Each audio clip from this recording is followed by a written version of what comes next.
자, 구체적인 답안 작성 방법론에 대해서 얘기를 한번 해봅시다. 행정학 문제의 출제 유형이 있습니다. 크게 제가 이렇게 4개를 잡아놨는데, 첫 번째는 그냥 단일 문제의 흐름이에요, 흐름. 그죠? 두 번째 문제는 제도에 관한 것이고, 세 번째 문제는 관계형 문제입니다. 요즘에 많이 나오죠. A와 B 사이의 관계. 네 번째는 흔히 이제 얘기하는 불이탁. 예상하지 않는 문제가 되겠습니다. 첫 번째부터 한번 봅시다. 맥락과 흐름을 물어보는 거. 이건 전형적인 문제죠. 그죠? 요런 이제 첫 번째 줄에 보면 제도까지 언급하면 좋습니다. 쉽게 말하면 여러분, 이론을 물어보면 이론을 적용한 제도를 쓰면 고득점이고, 반대로 제도를 물어보면 그 제도의 이론적 배경을 쓰면 상당히 점수가 좋겠죠. 됐습니다. 그래서 이론적 미시적 내용이나 제도까지 언급해주면 좋을 것 같아요. 자, 예를 한번 봅시다. 그죠? 자, 2006년 입법고시 문제. 2006년 대학 모의고사 문제하고 되게 비슷합니다. 그죠? 입법고시 문제 한번 보시죠. 베버리안 관료제의 장점과 한계를 설명하시오라고 나와 있고, 문제 읽어볼게요. 베버리안 관료제의 한계를 극복하기 위한 시도가 대표적인 게 신공공관리와 정책 네트워크이다. 자, 이 말은 무슨 말입니까? 이다라고 해서 그냥 단정했죠. 다른 이론 쓰면 돼, 안 돼요? 다른 이론 쓰면 안 된다는 거죠. 그리고 자, 2번이 중요합니다. 한국 행정의 발전을 위해서 어떤 모형. 근데 선생님 가로 열고 뭐라고? 답이 뭐라고요? 조합. 왜 굳이 가로 열어서 조합이라고 했을까?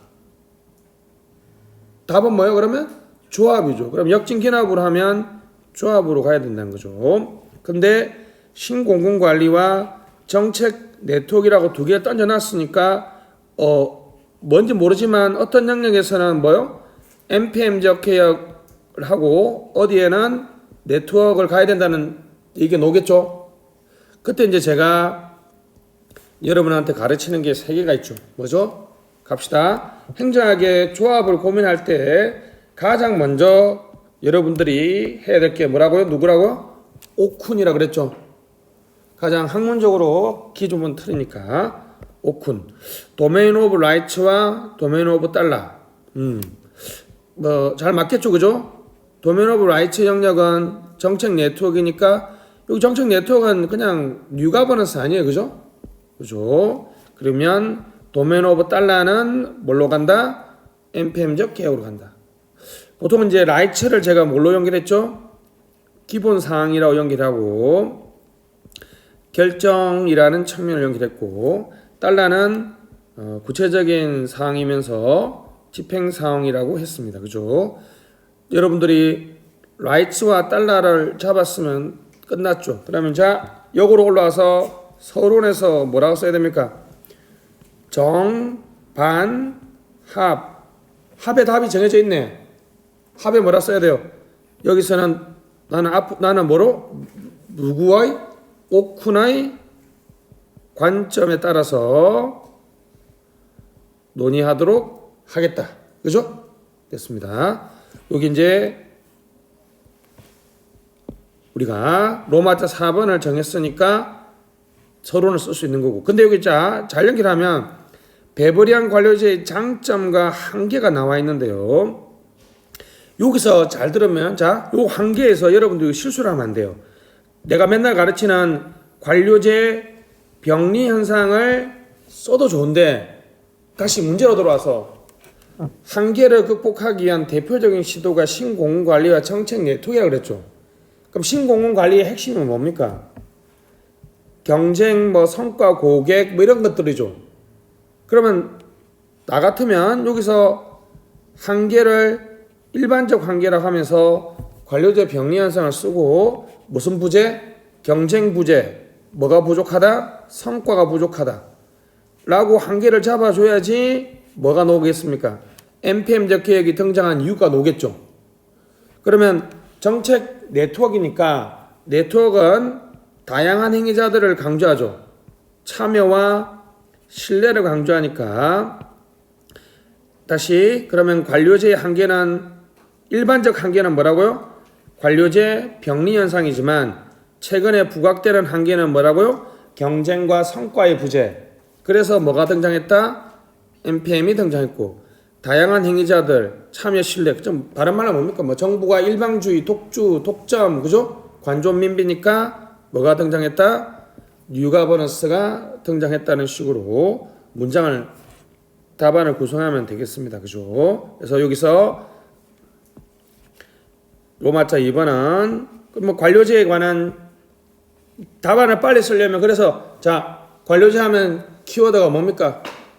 1915년 경제와 사회 전문개비법 넘어가고 여기서 여러분 장점을 많이 쓰는 거가 중요해요. 한계를 많이 쓰는 게 중요해요. 한계를 많이 쓰는 게 중요한 거 아시겠죠? 한계도 다시 뭐라고요? 무슨 한계? 일반적인 한계 하면서 관료제 병리현상. 여러분들 뭐 셀전이, 뭐 굴더너, 모톤 이런 단어들 그냥 설명 필요 없어. 여기서 설명병 도지면 안 돼. 모톤의 무슨 과잉? 동조 과잉. 파킨슨의 관료 제국주의. 뭐 엘빈 토플러의 인비지블 파티.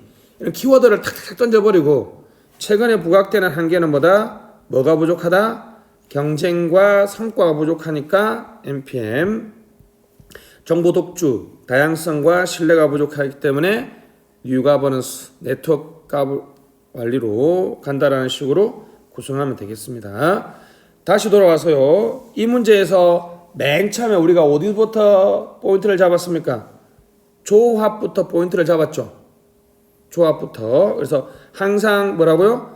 역진기납으로 가는 게 중요하다고. 역진기납으로. 그래서 조합을 잡고 나서 그러면 NPM이 강조되기 위해서는 경쟁 성과가 없어야 된다고 써야 되겠죠.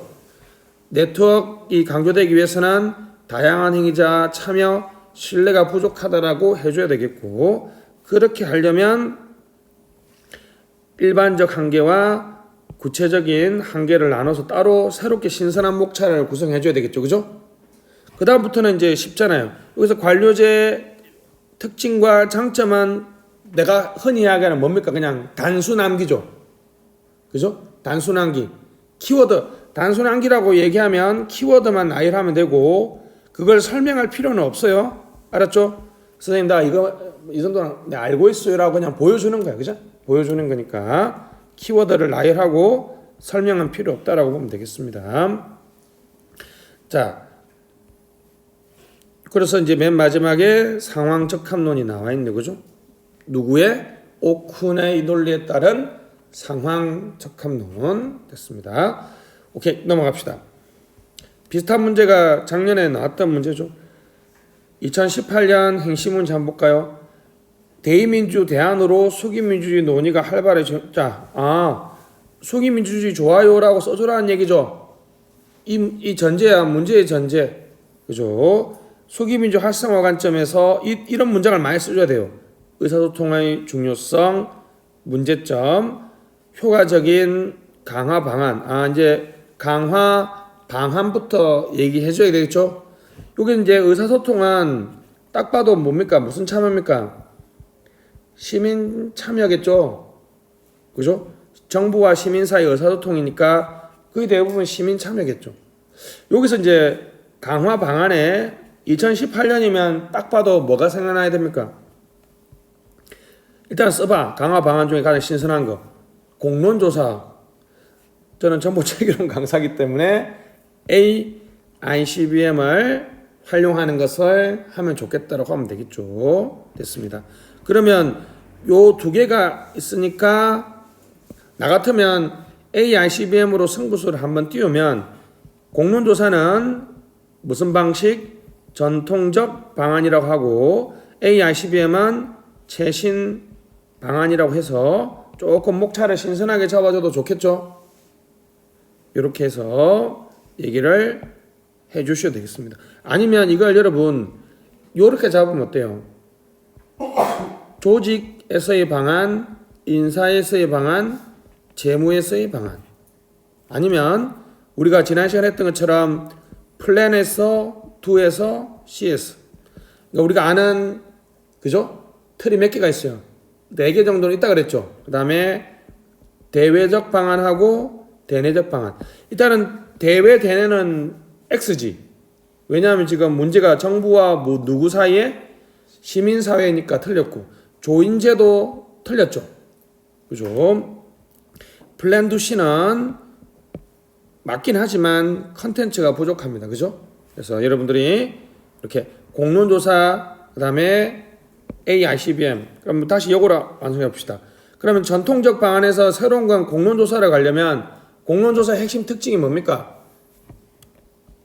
등대숙 수용이죠. 그러니까 전통적인 시민 참여는 자 평등하지도 않았고 뭐도 없었다? 대표성도 없었다. 그 다음 뭐도 없었다? 수기성도 없었다. 그 다음 뭐도 없었다? 수용성도 없었다고 해줘야 되겠죠. 그러면 서론을 오면 되겠습니다. 수기민주주의의 핵심 단어는 뭡니까? 마음의 성찰과 대화죠. 그잖아요. 그죠? 거기 나와있잖아요. 대의민주주의 대안에서 대안으로 수기민주주의가 강조되고 활발하게 진행되고 있다고 했죠. 이 말을 엄청 많이 써줘야 돼. 그죠? 그래서 서론에서 수기민주주의의 구현 됐습니다. 그러면 내용을 써준 다음에 결론은 뭡니까? 나는 여기서 정, 반, 합 해봅시다. 수기민주주의가 강조되고 있고 반, 그러나 자 기존에는 뭐라고요? 자 전통적 방안하고 최신 방안이 있으니까 전통적으로 한국은 정부와 시민사회 의사소통이 평등하지도 대표성, 수기성, 수용 없었다. 이제 이 정도 하면 이 단어가 생각나야 되잖아. 이 네 개가 없는 걸 뭐라 그래? 여러분 말하면 다 알죠? 무슨 합의? 오도된 합의, 위장 합의, 그죠? 위장 합의. 흔히 이제 일방주의라 그러죠. 그죠? 그래서 반 뭐라고요? 기존의 정부는 위장 합의, 일방주의에 의한 의사소통과 최신 정보 기술을 활용하지 못했다. 합 이하에서는 전통적인 방식에서의 새로운 대안으로서 무슨 조사? 공론조사와 AICBM을 활용하는 새로운 시민 참여 또는 의사소통의 강화 방안을 설명하도록 하겠다. 그죠? 그럼 로마자 2번에서는 제가 얘기했죠. 로마자 2번에서는 의사소통에서 뭐 개념하고 중요성, 주요 유형을 안 써도 돼요. 여기는 문제점 위주로 써줘야 되겠죠. 그럼 이제 다시 써주면 새로운 방안, 전통적에서는 공론조사를 써주고 최신 방안에서는 AICBM.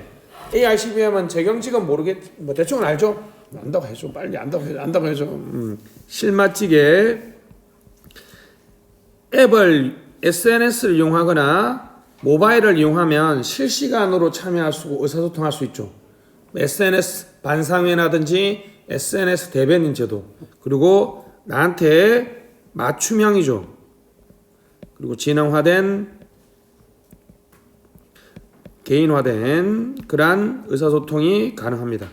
정보 체계로 하는 분들 여기서 따복 공동체 딱 써주면 그냥 간단하게 끝나는 게임이고 따복 공동체는 블록체인을 활용하는 실시간 시민민주주의의 어떤 하나의 유형을 보여주고 있습니다.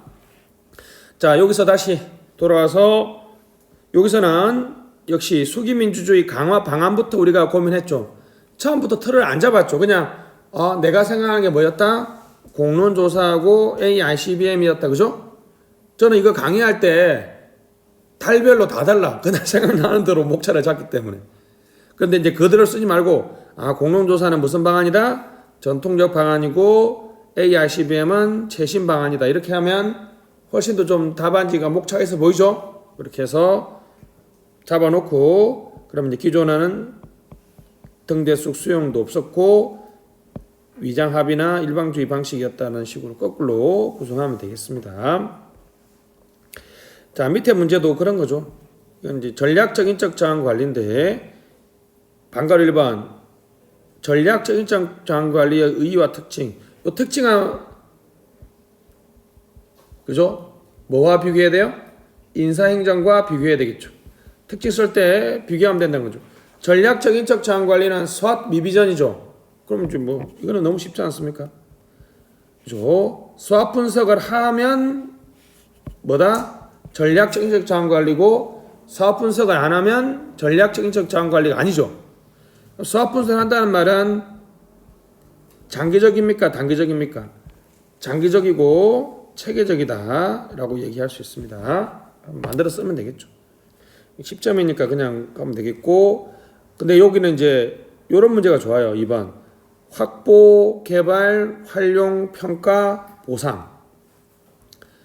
이거는 이제 그냥 그대로 쓰면 되죠. 요거는 2009년인데 2019년에 내도 똑같이 그대로 내도 돼요. 학부에서는 갑시다. 헌스 추천이고, 그죠? 그 다음에 개발은 뭡니까? 액션 러닝하고 역량 기반 교육 훈련이죠. 활용은 인사 이동이니까 무슨 관리? 경력 관리고, 평가는 성과 계약 평가하고 근무 성적 평가인데, 요즘에는 우리나라에 강조되는 게 무슨 평가? 역량 평가죠. 보상은 여러분들이 잘 아는 것처럼 연공급에서 성과급, 직무급, 직능급 등으로 얘기를 하면 되겠습니다. 아주 쉬운 내용입니다. 그죠? 이런 건 일반적인 내용을 쓰는 거죠. 다음 페이지 봅시다. 2번 전체 흐름에서 개별화되게 축지하는 경우가 있어요. 요거는 너무 미싱 링크만 찾으면 너무 쉬워요. 요거는 이 문제는 2002년 행시 문제는 답이 너무 뻔해. 행정학에서 지배적인 관료제 패러다임 정부 실패의 주된 요인으로 강조됨에 따라서 대안적 패러다임이 등장했는데, 예컨대 신공공관리와 신공공서비스는 그것이다.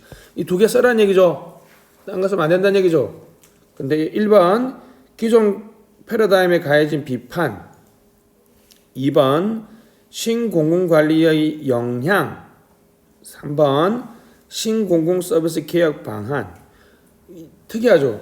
그죠? 두 번째는 영향이고 세 번째는 뭐예요? 개혁 방안이죠. 선생님은 어디 쪽에 좀 더 포인트가 있다? 그렇죠. 신공공 서비스론에 좀 더 포인트가 있죠. 이 문제는 그래서 그렇다고 해서 이거 쓰면 안 된다 그랬죠. 제가 했죠. 이론이 두 개 넣으면 답은 뭐라고요? 조화죠. 조화. 요 경우도 그냥 답은 딱 5콘으로 가면 그냥 깔끔하게 끝날 것 같죠?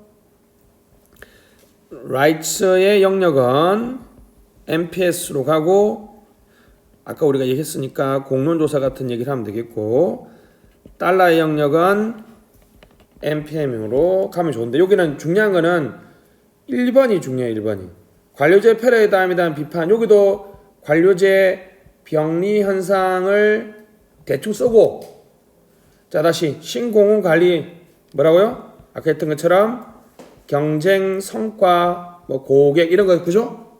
됐습니다. 의 부족이 비판이란 말이죠. 그리고 됐죠? 관료제 패러다임에 대한 비판 여기서 만들어줘야 되죠. 자, MPS가 나오려면 주인, 참여, 헌신 됐죠? 됐습니다. 다시요. 1번 관료제 패러다임에 대한 비판이 뭐라고요? 1번 뭐의 부족? 경쟁 성과의 부족. 그러니까 신공공관리론이 등장했죠. 근데 주인의식, 참여, 헌신, 봉사가 부족하다는 관료제 패러다임에 대한 비판을 해결하지 못했죠. 그러니까 NPM은 관료제 패러다임에 대한 불완전한 해결이죠. 그래서 상대적으로 뭐가 가야 된다? MPS적인 개혁으로 가야 된다라고 얘기하면 되겠습니다. 그래서 다시 이게 잘 보세요. 2문, 3문을 보고 1문에 있는 비판을 역진기납으로 구성해야 되죠. 여기서 관료제 병리 현상을 쓰면 맞긴 맞는데 매끄럽게 연결이 안 되죠. 그죠? 보통 관료제 병리 현상이 뭐 부처 할거주의니 목표수단 대치니 관료 제국주의 이런 얘기를 하는데 그게 경쟁 고객 성과라는 개혁과 좀 정밀하게 연결이 안 되잖아. 그거 외운 거 꼭 쓰고 싶으면 뭐라고요? 일반적인 비판에서 뭘 쓴다고? 관료제 병리 현상을 쓰고, 구체적인 비판 아니면 최근 강조되는 비판에서 뭐의 부족? 경쟁 성과의 부족, 헌신과 봉사의식의 부족. 그렇게 해서 연결하면 되겠습니다. 이 문제는 문제 속에 답이 있죠. 다시 2번은 뭐라고요? 영향이고 3번은 개혁 방향이죠. 포인트가 명확합니다. 다음 페이지. 이제 제도를 물어보는 문제가 나옵니다. 제도를 물어보는 문제는 제도를 열심히 써준 다음에 이론을 좀, 거시적 흐름과 맥락이나 이론을 잘 제시해 주면 됩니다. 올해 시험 문제에 나왔던 거죠. 행정 서비스 전달 과정에서 국민차가 제일 중요한 이유를 정치적 관점과 관리적 관점에서 설명하시오. 전달 과정에서 국민 참여의 방향 두 가지. 제가 보기엔 이게 정치적 관점과 관리적 관점에서 맞춰서 이런 목차가 딱 정해져 있죠, 그죠? 정치적 관점에서는 행정을 정치로 바라보면 뭡니까? 참여. 쉽게 말하면 그냥 행정은 정치적 관점은 참여 통제니까 행정의 무슨 성 제고한다?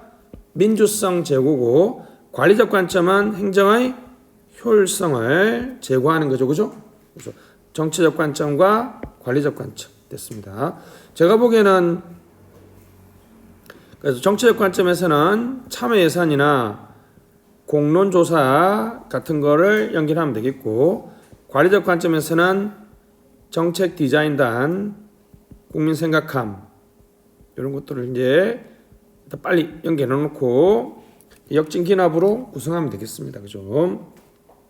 여기는 그러니까 잘 들으세요. 여기서는 두 번째 문제에서 서론을 쓰거나 안 쓰거나 상관없는데 참여가 중요한 이유를 어떻게 잡아줘야 돼요? 무슨 관점과 무슨 관점? 정치적 관점과 관리적 관점을 잡아줘야 돼요. 여기서 이론을 써주면 좋다고. 이거는 이제 밑도 끝도 없이 뭡니까 지금? 제도를 많이 물어봤으니까 이럴 때는 이론적인 거. 정치적 관점이니까 다 쓰면 돼요. MPS, 뉴 가버넌스, 포스트 모더니즘 또는 포스트 NPM도 좋고 이렇게 해서 쓰시면 될 것 같습니다. 관리적 관점도 NPM적 개혁도 이런 면에서는 큰 의의가 있겠죠, 그죠? 됐습니다. 그래서 참여 방안 여기도 목차 일관성을 가지자면 정치적 관점에서는 무슨 예산제도? 주민참여 예산제도나 공론조사를 쓰고 관리적 관점에서는 정책 디자인단이나 이런 것들을 쓰시면 논리적으로 잘 맞죠. 왜 이렇게 써야 되죠? 여기는 선생님이 그 목차를 딱 줬죠. 이 목차에 구속돼서 쓰는 게 출제 의도에 딱 맞는 거예요. 알았죠? 다시 뭐라고요? 이론을 물어보면 제도를 꼭 한두 줄 써주면 좋고 반대로 제도를 물어보면 그 제도의 이론적 배경을 써주는 거는 상당히 좋습니다. 다음 페이지. 고공단은 이제 너무 많이 나와서 안 올 건데 이 문제는 너무 쉽습니다. 자, 1번 도입 취지. 근데 옆에 직공제 실적제 관계를 설명하라. 고공단이 도입되면 직공제는 그죠? 관계라는 것이 행정에서 관계는 플러스 마이너스로 생각하면 돼요. 당연히 직공은 마이너스겠죠. 실적은 플러스겠죠. 자, 여기서 개념을 해야 돼. 잡아요.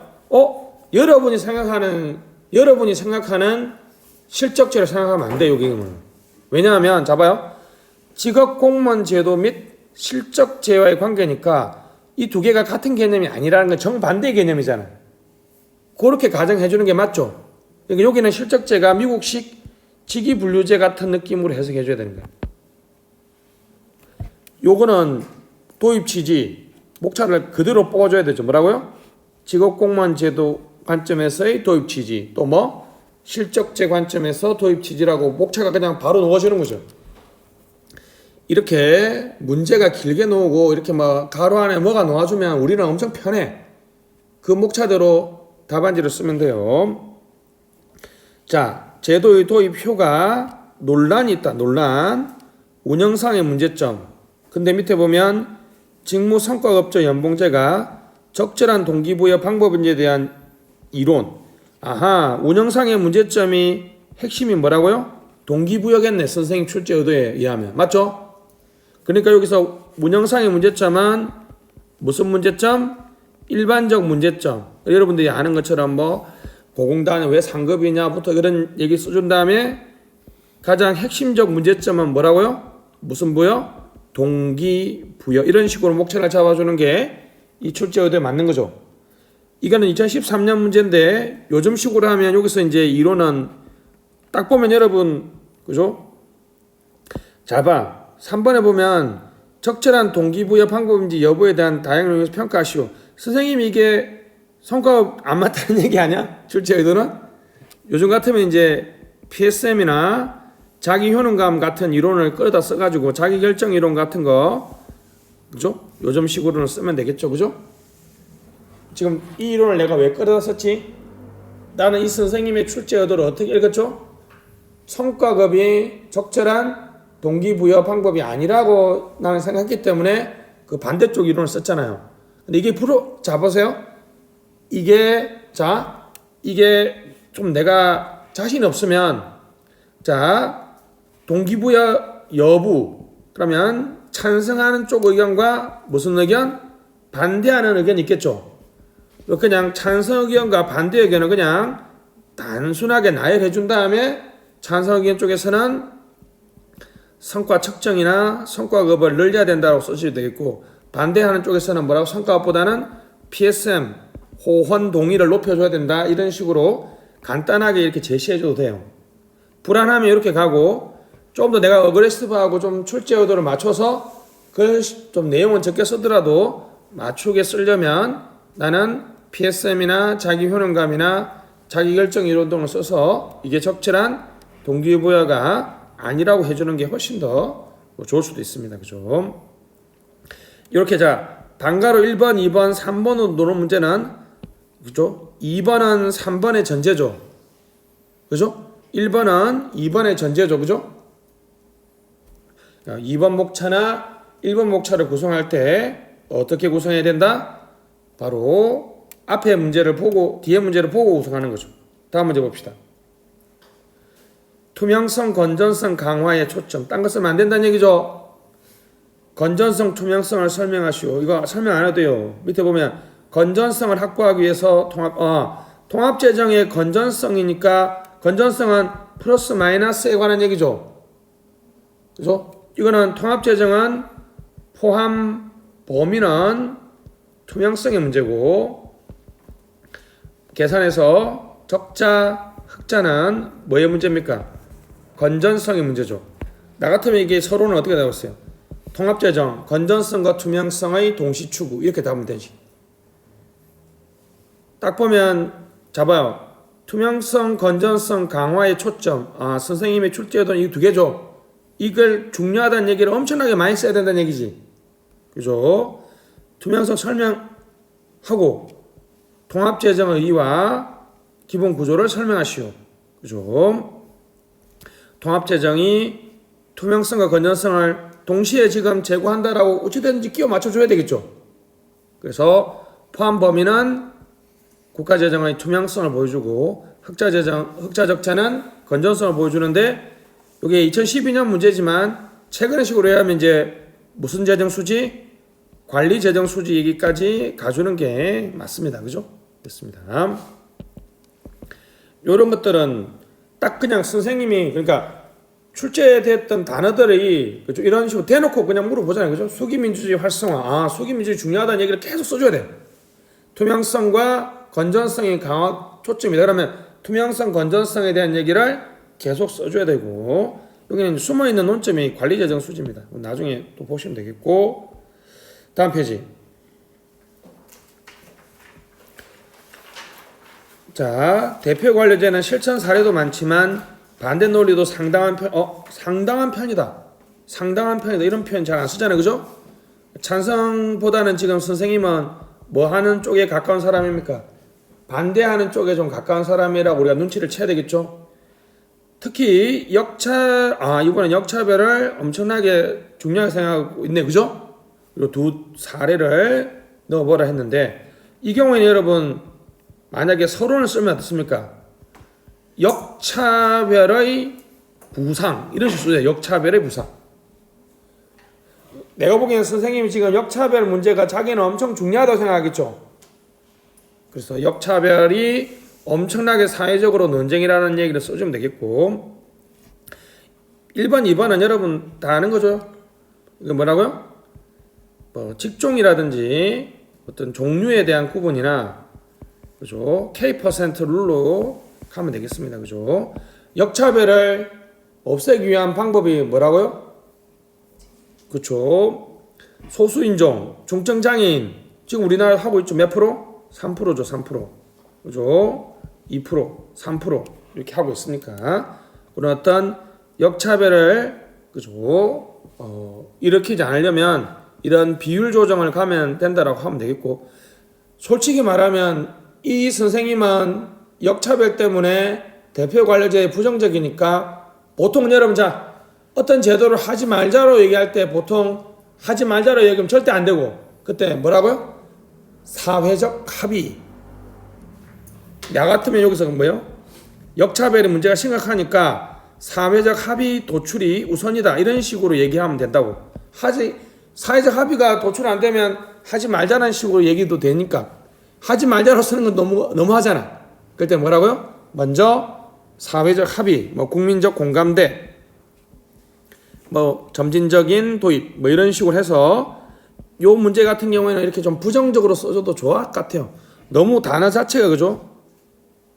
너무 부정적으로 써 있기 때문에 이렇게 되는데 조금 그래도 조금 조화롭게 쓰려면 방금처럼 뭐라고요? 뭐 직종이나 비율 조정. 학문적으로 말하면 존 로스의 사회 정의론에서는 차별은 무엇을 침범하면 안 된다고 그랬어요? 기회 균등을 침범하지 않는 그죠? 이게 중요한 단어죠. 기회 균등을 침범하지 않는 범위 내에서의 차등 조정의 원리가 정돼야 된다고 그랬죠. 이론적으로는 이게 정답이에요. 그러니까 내가 말한 게 뭐라고요? 한 뭐 장애나 2%. 뭐 이런 식으로 해결책을 제시해줘도 되겠습니다. 뭐 문제만 읽어봐도 그죠? 대충 답이 나오겠죠. 다음 페이지. 이런 거는 출제 의도를 잘 찍어줘야 됩니다. 이른바 총액배분 자율 편성제도 탑다운 제소인데 입법고시 2010년 문제는 공유지의 비극에서 나왔죠. 공유지는 무조건 써줘야 돼요. 뭡니까? 비배제적인데 경합적인 거죠. 예산에서는 답이 정해져 있죠. 무슨 요구? 뻥튀기식 요구와 무슨 삭감? 대패식 삭감. 꼭 기억해야 됩니다. 우리나라 예산에서 공유지비가 뭐라고요? 예산은 뭐다? 예산은 맞죠? 모든 부서가 다 먹을 수 있지만 다른 부서가 많이 먹으면 우리 부서가 먹을 게 줄어드는 무슨 제? 공유제니까 뻥튀기식 요구와 대패식 삭감. 공유지에서 비배제성이니까 배제성을 주려면 바로 유사 소유권이죠. 유사 소유권을 부여해줘야 된다는 식의 탑다운 예산제도가 유사 소유권을 부여해줘야 된다고 써야 되는 게 이 문제의 핵심적 단어라는 거죠. 근데 밑에 보면 세출 예산의 문제점, 기능별 배분과 조직별 배분의 예산 분류, 사전 배분 제도. 이 사전 배분 제도가 예산 뭐의 관점에서 나왔어요? 분류 제도의 관점에서 나왔죠. 위에는 뭐라고요? 공유지의 비극을 해소하는 관점에서 나왔지만 밑에는 예산 분류 제도의 관점에서 나왔기 때문에 조금 출제 포인트. 이때는 뭐 공유지의 비극, 유사소유권 이런 얘기 쓰면 안 되죠. 세출 예산이 방만하게 사용되고 그래서 그걸 줄이기 위해서는 우리가 세출 예산에 대한 더 책임감을 부여해줘야 되는 그런 예산 분류 제도가 필요하다고 하면 되겠죠. 다음 문제는 더 쉽습니다. 관계형 문제입니다. 올해 시험 나왔던 거죠. 자, 소극행정 관료제 역기능 관점에서 얘기하고 부름의 기대 이론, 그 다음에 적극행정 방안. 여기 이제 기대 이론을 적극행정의 방안에 연계해 보라는 거죠. 기대 이론은 여러분 EPRS죠. EPRS 그죠? effort 어떤 노력을 통해서 퍼포먼스 성과를 보이면 리워드 보상을 해주는데 여기는 내재적 보상하고 외재적 보상이 있습니다. 만족해야 된다는 거죠. satisfy. 그러니까 여기 중요한 거는 먼저 적극 행정의 성과를 내면 거기에 무슨 보상? 내재적 보상. 딱 봐도 PSM이죠. 내재적 보상. 자긍심 같은 공무원 명예의 전당, 훈장 이런 것들을 주면 거기에 만족시켜줘야지 다시 한번 노력한다는 겁니다. 알았죠? 단순한 얘기죠. 넘어갑시다. 이론을 알아야지 정확하게 쓸 수 있습니다. 그죠? 넘어가시고 그 다음 문제는 더 쉽죠. 그죠? 주민참여예산제도의 필요성을 사회자본 관점에서 다시 주민참여예산제도의 필요성을 사회자본 관점에서 그럼 뭐 나 같으면 사회자본을 형성하기 위해서는 뭐가 필요하다? 제도가 필요한데 그게 뭐다? 주민참여예산제도다. 이런 식으로 맞죠? 사회자본하고 주민참여예산제도가 서로 무슨 관계입니까? 정의 관계죠. 그러니까 예를 들면 그럼 이제 서론에서 무슨 자본이 중요하다? 흐름은 이런 거 아닙니까? 사회자본이 중요한데 우리나라에서는 이제 사회자본이 낮다. 그죠? 정부가 뭘 통해서 어떤 제도를 통해서 사회자본을 높일 필요가 있다. 근데 최근에 주민참여예산제도는 자 갑시다. 사회자본 여러분 호평민결사죠. 예를 들면 호혜규범, 평등, 시민관여, 결사 됐죠? 신뢰. 그러면 주민참여예산제도가 호혜규범이나 평등은 잘 모르겠는데 시민관여에 플러스가 되고 아마 주민참여하면서 결사체들이 많아지겠죠. 이런 식으로 구체적으로 다시 주민참여예산제도가 시민관여나 결사체 등 또는 뭐 참여할 때 서로 평등의식에 참여하면 어떤 평등도 제공할 수도 있다는 거죠. 그래서 사회자본이 증가한다는 식으로 뭐 논리를 잡아줘도 되겠습니다. 그 다음 문제도 너무 쉽죠. 정보의 비대칭성이 초래한 부패 결과. 정보의 비대칭성은 무슨 이론입니까? 주인 대리인 이론이죠. 결론적으로 행정부패 밑에 무슨 회의? 도덕적 해이를 쓰면 답이 세팅 끝났죠. 그죠? 그러니까 여기는 주인 대리인 이론으로 해석해봐야지 뭐 공무원들을 교육 훈련 시키고 뭐 이런 거 하면 안 돼. 답은 뭐라고요? 유인 조화성이죠. 유인 조화성. 가장 유인 조화성이 높은 게 내부 고발자 아닙니까? 그죠? UPS 은행은 1,200억을 내부 고발자한테 해줬다는 거죠. 요번에 여러분 그 놀랍잖아. 그 뭐죠? 그 IS 지도자 그죠? 그 내부 고발하는 사람 그 사람은 뭐 그죠? 뭐 팬티 한 장 훔쳤는데 그죠? 200억 받았지. 말은 그냥 쉽게 하는데 그지? 그죠? 뭐 그런 정도로 우리가 얘기할 수 있을 것 같습니다. 넘어가시고 다음 문제는 마지막입니다. 브리타죠. 가장 최근에 그죠? 2013년 복지재정 증대 재원 마련 자 지하경제 양성화 밑줄 생방 처음 들어보죠. 2013년이니까 박근혜 정부 1기고 박근혜 대통령이 당시 지하경제 양성화를 얘기했는데 자 여러분 이게 모르면 이걸 쓰면 되는 거야. 브리타는 나 같으면 뭐 복지 재원 잠재 성장률 비과세 나 있네. 그죠? 예산이구나. 그러면 지하경제 양성화를 위한 예산 과정식의 얘기와 예산 제도론적 얘기를 해주면 되겠습니다. 아시겠죠? 교도소 개수를 맞추려고 하지 마시고 그래서 편성 과정에서 별도의 편성을 하고 심의여기에 재정 준칙을 만든다든지 구속력을 발휘하고 집행에서 별도의 집행조직 결산도 별도로 하자 뭐 그런 식으로 그냥 쭉 행정학적 논리대로 써주면 돼요. 이게 몰라도 아무 상관없어. 알았죠? 이건 써주면 된다는 거고 좀 더 여러분들이 이런 잘 쓰려면 어떻게 해요? 조직 방안, 인사 측면, 무슨 측면, 재무 측면 해서 이렇게 해서 분량을 맞춰주면 되겠습니다. 아시겠죠? 그 다음에는 대충 눈에 맞출 수 있어요. 여기는 복지재정 증대를 재원 마련. 그러면 서론에서는 뭘 써야 돼요? 복지 확충해야 되는데 뭐가 지금 부족하다?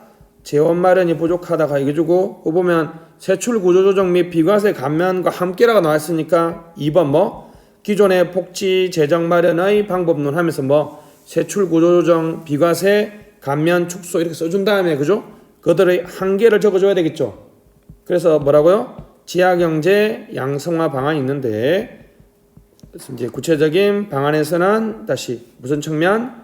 조직 측면, 인사 측면, 재무 측면. 조직 측면에서는 타스크포스와 같은 임시 작업단을 만들고 인사에서는 전문가를 개방형으로 채용하고 속임용이라든지 전문 경력관 제도를 활용하고 재무에서는 예산 과정에서 이렇게 해서 정확한 건 아니지만 쭉 제가 행정학적으로 이렇게 한번 생각해 봤습니다라고 쭉 어떤 나의 체계나 논리를 제시하면 된다 그랬죠. 미국 교도소가 몇 개입니까? 개수를 맞추는 게 중요하지 않다 그랬죠.